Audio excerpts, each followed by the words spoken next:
Episódio 6. A pedra que fala em código.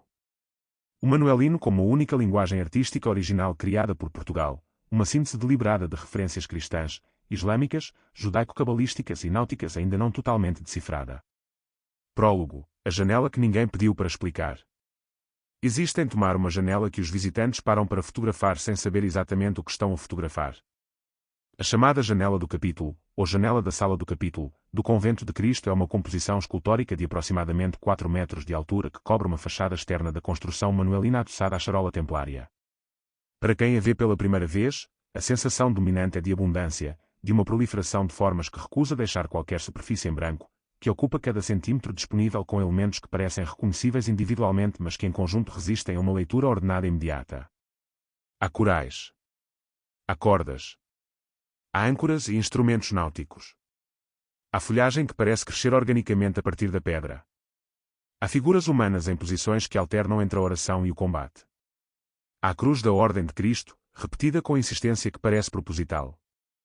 Há a esfera armilar, o símbolo pessoal de Dom Manuel, em múltiplas variações. Há elementos que os historiadores de arte identificam como derivados da decoração geométrica islâmica, e outros que remetem para a iconografia gótica tardia do norte da Europa. E há elementos que a historiografia convencional enquadra com dificuldade, que circulam em interpretações mais especulativas como referências cabalísticas ou herméticas, e que a ausência de documentação primária sobre as intenções dos artistas torna simultaneamente indemonstráveis e que não podem ser descartados. Ninguém mandou explicar a janela. Não existe, até onde a investigação histórica alcança, nenhum documento que descreva as intenções iconográficas dos seus criadores. Dom Manuel I não deixou uma memória descritiva. Os artistas, possivelmente João de Castilho, possivelmente Diogo de Arruda, possivelmente outros em trabalho colaborativo, não escreveram tratados sobre o que esculpiram. A janela ficou sem legenda, na pedra calcária de Tomar, a falar uma linguagem que os seus criadores consideravam suficientemente inteligível para não precisar de tradução, ou suficientemente opaca para não merecer uma. Este episódio é sobre a linguagem manuelina na sua totalidade, sobre o estilo artístico mais singular que Portugal criou, sobre as suas fontes, sobre o que sabemos e o que permanece em aberto, e sobre o que significa ter esculpido numa pedra uma mensagem que ainda não lemos completamente. Parte 1. Ao contexto: Lisboa como centro do mundo. Para compreender o manuelino, é necessário compreender Lisboa entre 1490 e 1540. Não a Lisboa de hoje, nem a Lisboa medieval que a antecedeu, a Lisboa de Dom Manuel I, que durante aproximadamente 50 anos foi um dos nós mais densos de circulação cultural, comercial e intelectual do mundo ocidental. As rotas marítimas que os navegadores portugueses tinham aberto ao longo do século XV, África, Índia, Brasil, convergiam em Lisboa. Os navios que chegavam ao Tejo traziam especiarias, metais preciosos, tecidos, marfim, porcelana, com igual importância, pessoas, pilotos árabes, comerciantes judeus, artistas flamengos, humanistas italianos, embaixadores de potências europeias e asiáticas, convertidos de múltiplas proveniências, sábios e aventureiros de um mundo que se estava a tornar, pela primeira vez na história, globalmente interligado. Lisboa era, neste momento específico, uma cidade onde o mundo inteiro podia ser encontrado num único quarteirão do Rossio. Dom Manuel I, rei desde 1495, morto em 1521, governou este Portugal no pico da sua riqueza e da sua influência. Os seus títulos acumulados, Rei de Portugal e dos Algarves, de Aquém e de Além-Mar em África, Senhor da Guiné e da Conquista, Navegação e Comércio da Etiópia, Arábia, Pérsia e Índia, eram uma cartografia do mundo novo que o seu reino havia criado. E a sua ambição artística era proporcional, quis deixar monumentos que correspondessem a esta magnitude. A confluência de culturas em Lisboa não era apenas cosmopolita no sentido superficial. Era uma convergência de sistemas intelectuais e artísticos que nenhuma outra cidade europeia da época combinava da mesma forma. Os cristãos novos, judeus convertidos ao catolicismo, muitos deles involuntariamente, em 1496, estavam profundamente integrados na corte manuelina e nas suas obras. A sua formação intelectual incluía, em muitos casos, a tradição cabalística do judaísmo ibérico, uma das tradições de hermenêutica simbólica e cosmológica mais elaboradas do mundo medieval. Os humanistas italianos que Dom Manuel atraiu para a sua corte traziam as correntes neoplatónicas e herméticas que o Renascimento florentino havia recuperado e desenvolvido, especialmente o interesse em Plotino, em Hermes Trismegisto e na correspondência entre o micro e o macrocosmos. Os artistas flamengos, com a sua tradição de iconografia densa e de simbolismo visual preciso, forneciam competências técnicas de representação que Portugal não tinha desenvolvido autonomamente. E os técnicos e artesãos de proveniência islâmica, moriscos portugueses e artesãos que chegavam das rotas do Oriente, traziam tradições decorativas geométricas e a técnica do azulejo. O manuelino é o produto desta confluência específica, neste momento específico, neste lugar específico. Não podia ter nascido em nenhuma outra cidade europeia do século XVI, porque em nenhuma outra cidade existia a mesma combinação de influências, recursos e ambição. Parte 2. O nome e o conceito. Uma língua artística que Portugal inventou. O termo manuelino foi cunhado pelo escritor e crítico Francisco Adolfo de Varnagen em 1842, 250 anos depois do período que descreve. Esta nomeação tardia não é apenas um detalhe historiográfico, revela que o conceito de manuelino como estilo unificado foi uma construção romântica e nacionalista, não uma autodesignação dos seus criadores. Dom Manuel e os seus arquitetos não chamavam manuelino ao que construíam. Chamavam-lhe, provavelmente, obra ao romano ou obra ao moderno, termos que refletiam a influência renascentista italiana, ou simplesmente descreviam as obras pelos seus elementos constituintes sem sentir necessidade de um rótulo estilístico unificador. A questão da existência do manuelino como categoria estilística coerente foi debatida pela historiografia da arte ao longo do século XX. Alguns investigadores, seguindo a linha de uma crítica rigorosa à periodização estilística na história da arte, argumentaram que o manuelino é uma criação retrospectiva da historiografia romântica, que unificou sob o mesmo rótulo obras de grande diversidade formal e que obscurece mais do que revela sobre a complexidade das encomendas e das produções arquitetónicas do período. Paulo Pereira, cujos estudos sobre a arte manuelina são atualmente referência fundamental para o estudo do período, adotou uma posição intermédia que é metodologicamente a mais defensável. Reconhece que existe um conjunto de obras produzidas num período temporal e geográfico definidos, para uma mesma encomenda régia, com características formais partilhadas que justificam uma designação comum, sem que isso implique a existência de um estilo rigidamente codificado com regras explícitas. O manuelino existe como fenómeno histórico real, mas deve ser compreendido como um campo de práticas e não como um sistema teórico. Esta distinção importa para a leitura deste episódio. Quando falamos das intenções simbólicas do manuelino, não estamos a pressupor que havia um programa iconográfico unificado estabelecido antecipadamente por um único teórico. Estamos a reconhecer que havia um ambiente intelectual e artístico específico, uma convergência de referências e de competências, e que as obras resultantes carregam marcas desse ambiente que nem sempre foram inteiramente conscientes nos seus produtores. Parte 3. As fontes do estilo, a síntese como método. A questão das fontes do manuelino, de onde vieram os seus elementos, como se combinaram, o que cada um contribuiu, é um dos campos mais ativos da historiografia da arte portuguesa contemporânea. O consenso académico atual identifica pelo menos 4 correntes principais, que interagem de formas complexas nas obras mais representativas do estilo. A primeira corrente é o gótico tardio flamboyant do norte da Europa.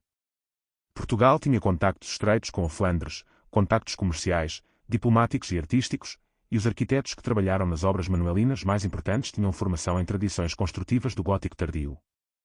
João de Castilho, que foi responsável por fases cruciais da construção dos Jerónimos e do Convento de Cristo, era provavelmente natural do norte de Espanha ou de territórios de influência biscaia, com formação numa tradição que combinava o gótico hispano-flamengo com o platresco castelhano.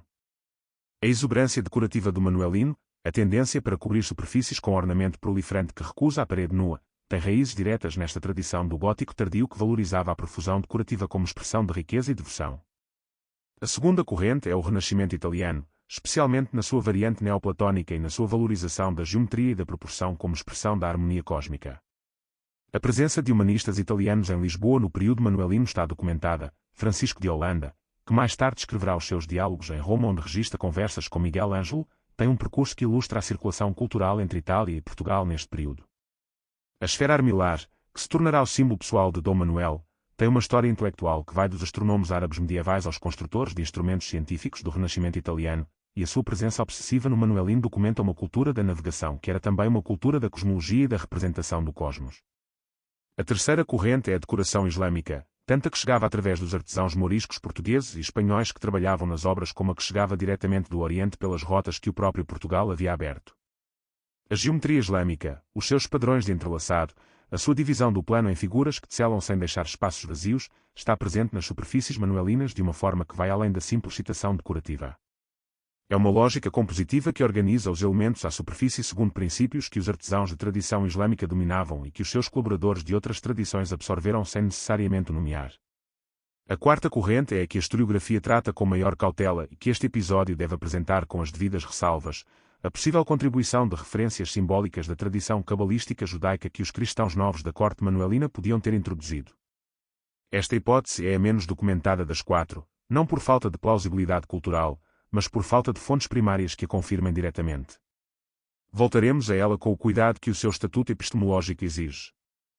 Parte 4. Mosteiro dos Jerónimos, a Catedral da Expansão. O Mosteiro dos Jerónimos em Belém é, pelo consenso da historiografia e pelo reconhecimento da Unesco, a obra mais completa e mais representativa do estilo manuelino. Construído a partir de 1501 no local onde, segundo a tradição, Vasco da Gama e os seus marinheiros passaram a noite em oração antes de partir para a Índia, o mosteiro foi encomendado por Dom Manuel I como monumento de ação de graças pela descoberta do caminho marítimo para o Oriente e como panteão da família real e da Ordem de Cristo. O portal sul do mosteiro, a entrada principal, é uma composição escultórica de vários metros de altura que condensa, numa superfície de pedra calcária, a síntese de referências que define o manuelino. O tímpano central mostra cenas da Anunciação e da adoração dos magos, iconografia cristã convencional.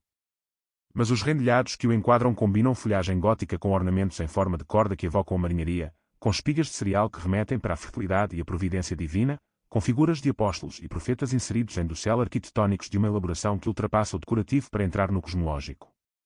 Diogo de Boitaca, o arquiteto a quem se atribui a concepção inicial do mosteiro, e João de Castilho, que assumiu a direção da obra a partir de 1517, trabalharam com uma equipa de escultores cuja identidade e formação em investigação histórica está ainda a cartografar completamente.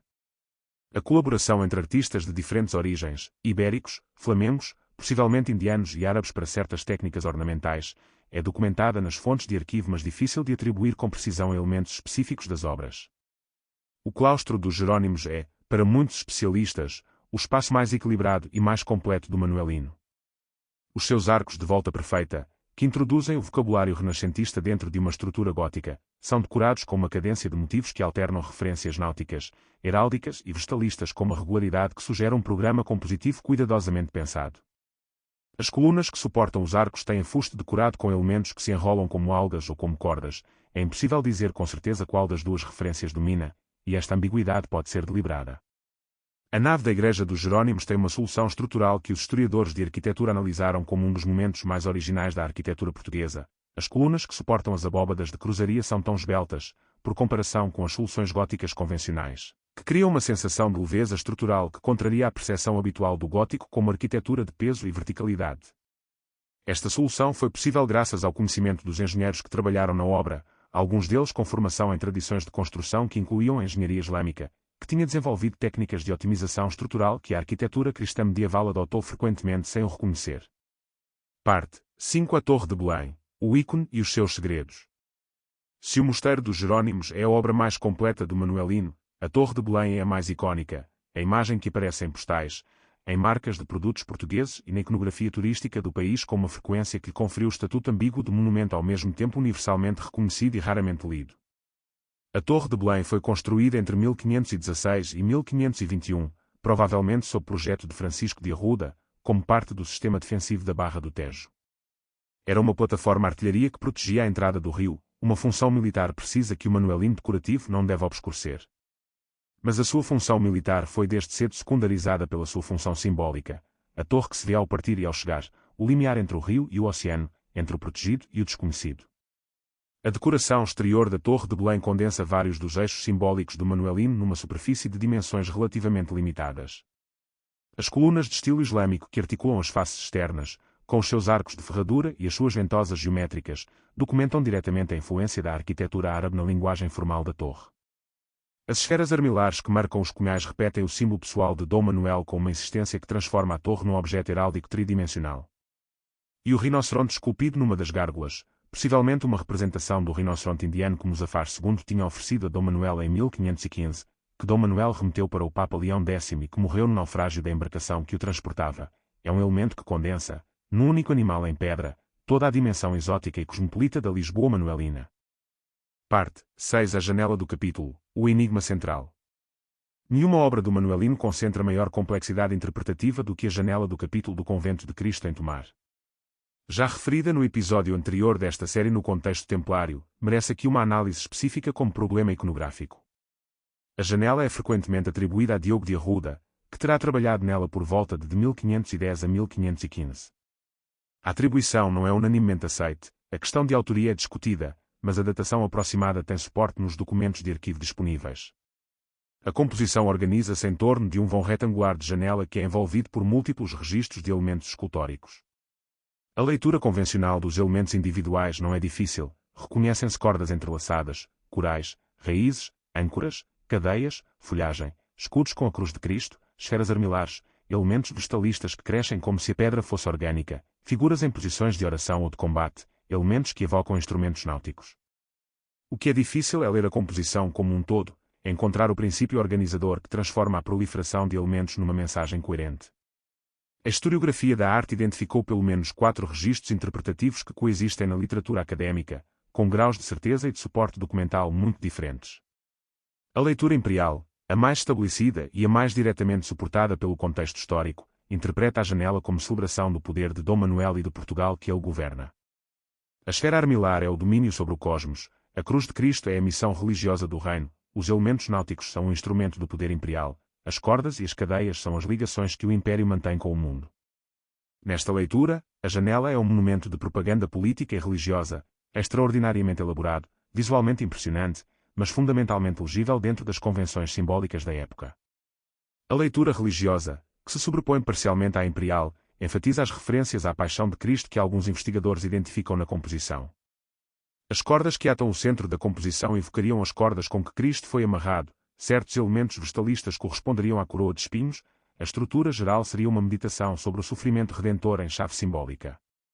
Esta leitura é suportada pelo contexto. A Ordem de Cristo tinha uma devoção específica à paixão que está documentada na sua iconografia e nas suas práticas litúrgicas, e a janela está integrada num espaço conventual cujo programa religioso enquadra naturalmente.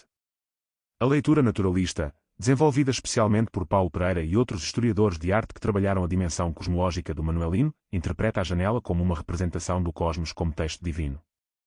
A natureza proliferante que cobre a superfície não seria apenas decoração, seria a afirmação de que o mundo natural é legível como revelação de Deus, que cada coral, cada raiz, cada instrumento náutico é uma letra numa linguagem divina que o conhecimento humano pode tentar decifrar.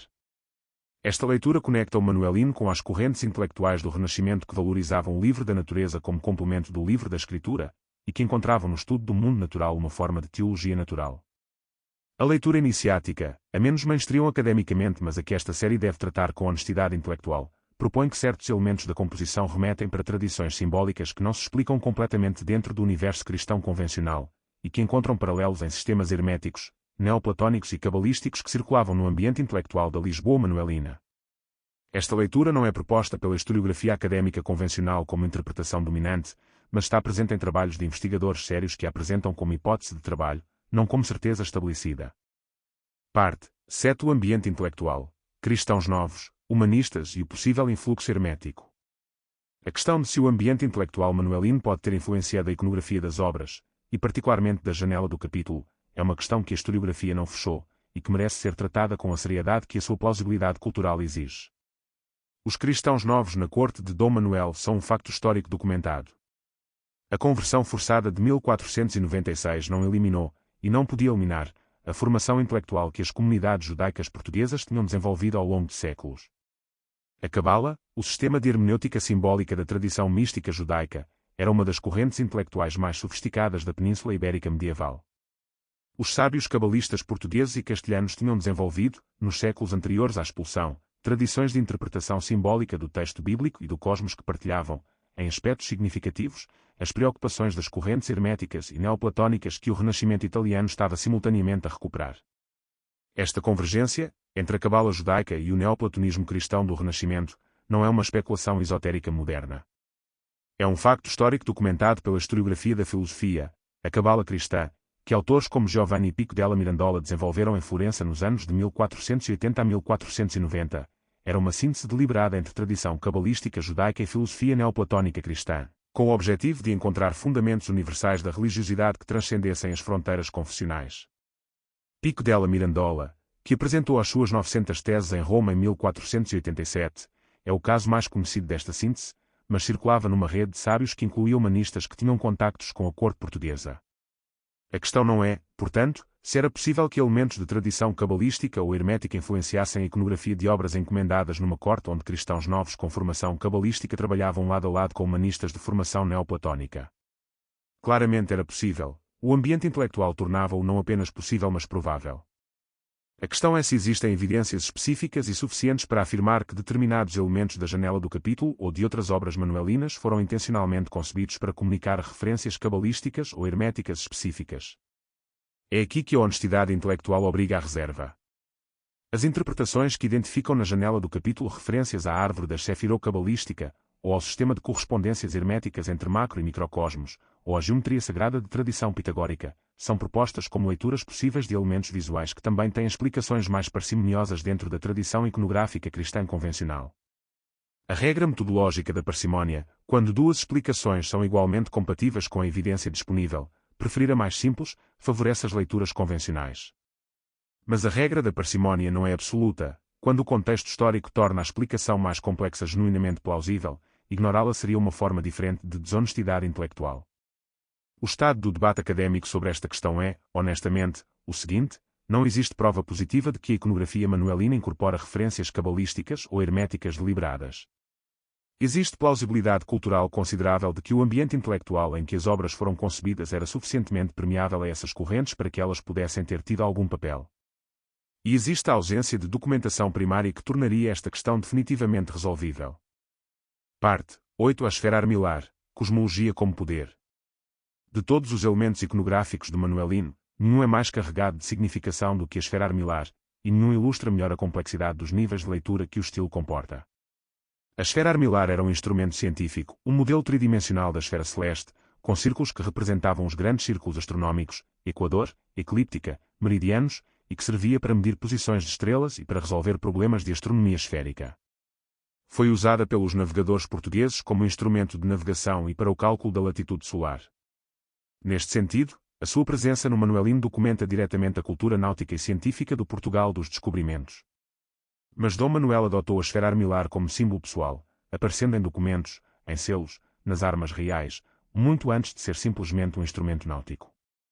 A escolha da esfera armilar como símbolo pessoal é uma declaração cosmológica, o rei que segura na mão a representação do cosmos, que tem domínio sobre o movimento das esferas celestes, que é o eixo em torno do qual o mundo gira. É a afirmação, em linguagem simbólica, de um poder que transcende o político e se aproxima do cosmológico. Esta dimensão cosmológica da esfera armilar conecta Dom Manuel com as tradições intelectuais do Renascimento que viam no príncipe perfeito uma figura de harmonia entre o humano e o divino, o homo universalis neoplatónico que através do conhecimento e do poder transforma o caos em ordem. A esfera armilar manuelina não é apenas náutica, é a reclamação de um estatuto que vai além do rei guerreiro medieval ou do rei cristão convencional, para entrar no território do príncipe renascentista que governa em consonância com a harmonia das esferas. A repetição obsessiva da esfera armilar nas obras manuelinas, nos Jerónimos, na Torre de Belém, na janela do capítulo, em igrejas e palácios por todo o país, cria um efeito de totalização simbólica, onde quer que se olhe, a esfera está lá. O mundo manuelino é um mundo marcado pelo símbolo do cosmos dominado, ou tentando ser dominado, pela vontade e pelo conhecimento do rei que o encomendou. Parte 9. A Igreja de Jesus de Setúbal e as Capelas Imperfeitas, outros momentos do estilo. A análise do Manuelino seria incompleta sem mencionar duas obras que representam momentos específicos da sua evolução e das suas possibilidades. A Igreja de Jesus de Setúbal, construída a partir de 1494, portanto entre as primeiras obras do estilo, com projeto atribuído a Diogo de Boitaca, é frequentemente citada como o ponto de origem do Manuelino. As suas colunas de fusto torçado, que giram em espiral como uma corda torcida, são uma solução estrutural e decorativa que não tem antecedentes diretos na arquitetura ibérica e que inaugura uma das características mais reconhecíveis do estilo. A origem desta solução é debatida, influência do gótico flamejante, adaptação de formas encontradas na arquitetura islâmica oriental, ou invenção local. As três hipóteses têm defensores, e nenhuma está definitivamente estabelecida. As capelas imperfeitas do Mosteiro da Batalha são tecnicamente anteriores ao período manuelino, foram iniciadas por D. Duarte no século XV, mas a intervenção de Mateus Fernandes, que trabalhou nelas na transição para o século XVI, introduziu elementos que a historiografia considera proto-manuelinos. A razão pela qual se chamam imperfeitas é, em si mesma, um dado histórico. Foram abandonadas com a construção inacabada quando os recursos da coroa foram redirecionados para as obras manuelinas de Belém. Existe neste abandono uma metáfora que a historiografia romântica nunca resistiu a explorar, o inacabado como condição portuguesa, a grandeza que não se fecha, a promessa que se suspende antes do ponto final. Parte 10. O Manuelino como síntese, o que a pedra guarda. Chegados a este ponto do episódio, é possível propor uma caracterização do Manuelino que respeite simultaneamente o que a historiografia estabeleceu com segurança e o que permanece em aberto. O Manuelino é o único estilo artístico original criado por Portugal, não uma derivação local de um estilo europeu mais amplo, não uma adaptação periférica de modelos centrais, mas uma síntese genuinamente nova que só podia ter nascido da confluência específica de elementos que Lisboa reuniu entre 1490 e 1540. Esta originalidade não é afirmação patriótica, é constatação histórica. Nenhum outro estilo europeu do período combina da mesma forma o gótico tardio flamboyant, o renascimento italiano, a decoração islâmica e os motivos náuticos numa gramática coerente. Esta síntese é, nas suas dimensões documentadas, um reflexo fiel do momento histórico que a gerou, um Portugal que havia aberto as rotas do mundo e que construía monumentos à escala dessa abertura, usando os recursos, materiais, humanos, simbólicos, que o mundo havia trazido a Lisboa. As obras manuelinas são, neste sentido, literalmente feitas de mundo, feitas de pedra calcária portuguesa trabalhada por mãos de proveniências múltiplas, segundo programas que combinavam tradições de todos os pontos cardeais, para glorificar um rei que governava um império de 4 continentes. O que permanece em aberto, a questão das intenções simbólicas profundas, a possível dimensão cabalística ou hermética, o programa iconográfico completo da janela do capítulo, é a dimensão em que a pedra guarda mais do que revela. Não por falha dos investigadores que a estudaram, por ausência das fontes primárias que tornariam a questão definitivamente resolvível. Parte 11. Grau de certeza, a cartografia do debate. Com alto suporte académico e amplo consenso, o Manuelino é um estilo artístico original produzido em Portugal entre c. 1490 e 1540. As suas fontes incluem o gótico tardio flamboyant, o renascimento italiano, a decoração islâmica e motivos náuticos. As obras principais são o Mosteiro dos Jerónimos, a Torre de Belém, o Convento de Cristo em Tomar, a Igreja de Jesus de Setúbal e as capelas imperfeitas do Mosteiro da Batalha. A esfera armilar era o símbolo pessoal de Dom Manuel e tem dimensão cosmológica documentada. Cristãos novos e humanistas italianos com formação cabalística e neoplatônica estavam presentes na corte manuelina. Em debate académico com posições divergentes, a questão da coerência do Manuelino como estilo unificado versus campo de práticas diversas, a atribuição de obras específicas a arquitetos individuais, a extensão precisa das influências islâmicas versus góticas na decoração manuelina, a interpretação iconográfica específica dos elementos da janela do capítulo. Especulativo com plausibilidade cultural mas sem prova documental direta, a hipótese de influência cabalística deliberada na iconografia manuelina, a leitura da janela do capítulo como espaço de simbologia hermética intencional. Fora do alcance da historiografia atual, as intenções iconográficas específicas dos criadores da janela do capítulo, na ausência de documentação primária que as explicite. Epílogo, a mensagem que não tem chave. Voltemos à pergunta do prólogo, ninguém mandou explicar a janela. Não existe documento que descreva as intenções dos seus criadores. A composição ficou sem legenda, a falar uma linguagem que os seus contemporâneos podiam ler, ou que era deliberadamente opaca mesmo para eles. A questão que este episódio deixa em aberto é, deixamos uma mensagem esculpida em pedra. Ainda não a lemos completamente. O que é que isso diz sobre a nossa relação com o que construímos? A primeira resposta é de humildade histórica. Qualquer civilização constrói mais do que consegue articular discursivamente. Os criadores da janela do capítulo tinham intenções que eram em parte conscientes e deliberadas, em parte derivadas de tradições que absorveram sem as teorizar, em parte produtos do diálogo entre artistas de diferentes formações que se influenciaram mutuamente de formas que nenhum documento registou. O resultado é uma obra que excede as intenções de qualquer dos seus criadores individualmente, como acontece com qualquer obra de arte de grandeza real. A segunda resposta é de epistemologia histórica. A ausência de documentação não é apenas lacuna, é, em certos casos, dado. Que Dom Manuel não tenha deixado uma memória descritiva das intenções iconográficas das suas obras pode significar que as considerava suficientemente óbvias para não precisarem de explicação. Pode significar que havia dimensões que eram intencionalmente não registadas. Pode significar que a separação que a modernidade estabelece entre o monumento e a sua explicação verbal não existia da mesma forma no século XVI, que a obra era a sua própria explicação, inteligível para quem tivesse os códigos que os contemporâneos partilhavam. Esta última possibilidade é a mais perturbadora, que o que nos parece enigmático era transparente para os contemporâneos, e que o enigma é, em parte, o produto da nossa própria distância cultural e não das intenções dos criadores. Se assim for, a mensagem não é cifrada, somos nós que perdemos a chave. E perdemos a chave não por acidente mas porque os séculos que se seguiram ao Manuelino, a Inquisição, a expulsão dos cristãos novos, a destruição do terremoto de 1755, a dissolução das ordens religiosas em 1834, destruíram sistematicamente as comunidades que carregavam os códigos necessários para a leitura completa. O Manuelino sobreviveu. Os seus leitores naturais não. E esta é, talvez, a dimensão mais melancólica e mais reveladora do que a pedra guarda, que a língua mais original que Portugal criou perdeu parte dos seus falantes nativos antes de ser completamente registada. O que esculpimos em pedra era também, em parte, a memória de quem não podia confiar à pedra os seus segredos mais profundos, os cristãos novos cabalistas, os humanistas heterodoxos, os artistas de tradições que a Inquisição tornara perigosas de nomear em voz alta. A pedra guardou o que o papel não ousava conter. Ler completamente a janela do capítulo exigiria não apenas mais investigação histórica e iconográfica, exigiria a reconstituição de um mundo intelectual que o próprio Portugal destruiu, com a mesma mão que o construiu, nos anos que se seguiram ao apogeu manuelino.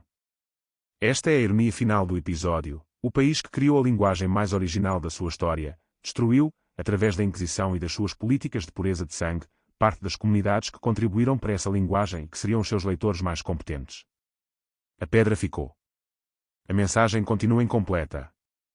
E essa incompletude é, ela própria, uma parte do que a pedra conta.